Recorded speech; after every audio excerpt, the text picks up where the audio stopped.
Bonjour, Julien Casseville, directeur de la société Modlock MBTP.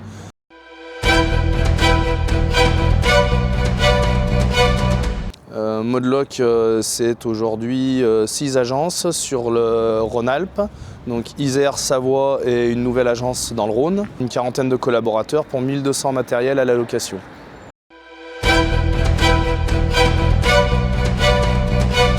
Nous avons fait le choix d'acquérir du matériel électrique, donc pelle de tonne 5, chargeuse 800 litres, ce qui nous permet de répondre aux exigences et aux attentes de nos clients, surtout sur des travaux pour les collectivités, que ce soit pour l'agglomération lyonnaise ou grenobloise, où il nous est demandé du matériel électrique.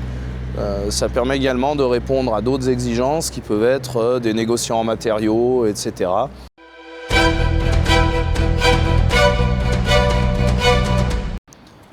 Aujourd'hui, ce qui plaît aux clients, évidemment, c'est tout d'abord le bruit, puisqu'on n'a quasiment plus cette nuisance sonore, et puis une souplesse d'utilisation qui correspond tout à fait à leurs attentes. C'est vrai que quand on travaille en milieu urbain, le fait déjà de ne pas avoir de bruit, c'est un vrai plus, et y compris pour des entreprises qui travaillent la nuit.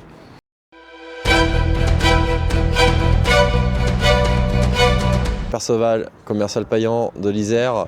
On est là aujourd'hui pour parler des investissements avec notre partenaire Modlock sur les machines électriques. Donc on est plutôt content de vous montrer toutes les machines aujourd'hui, que ce soit les ESR25 électriques et L25. Avec les autonomies proposées aujourd'hui et surtout les solutions de recharge, on a quand même plusieurs solutions qui sont envisageables, notamment avec les recharges. Il ne faut pas avoir de préidée là-dessus. Avec le biberonnage, des batteries lithium, c'est exactement comme des voitures électriques. Donc du coup, on arrive à adapter la tâche à l'énergie. Modlock, depuis quelques mois, a fait l'acquisition et a intégré dans sa flotte des engins électriques, Volvo Construction. Volvo Construction Equipment, grâce à leur histoire, leur retour d'expérience, font évoluer leurs machines très rapidement.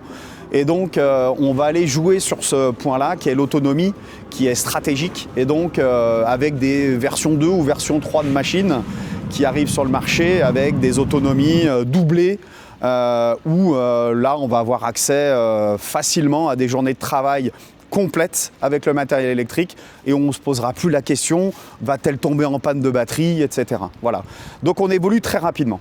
Ça peut être encore compliqué sur certaines utilisations. Ça pourrait par exemple être avec du brise-roche, ou là, du brise-roche, du terrain dur, où là, on va plus se taper dans la batterie et ça sera un peu plus compliqué. Mais bon, sur un travail quotidien, la réalité d'une pelle comme celle-ci, c'est une machine qui va travailler peut-être 3 heures, 3h30 dans la journée. Donc ça convient.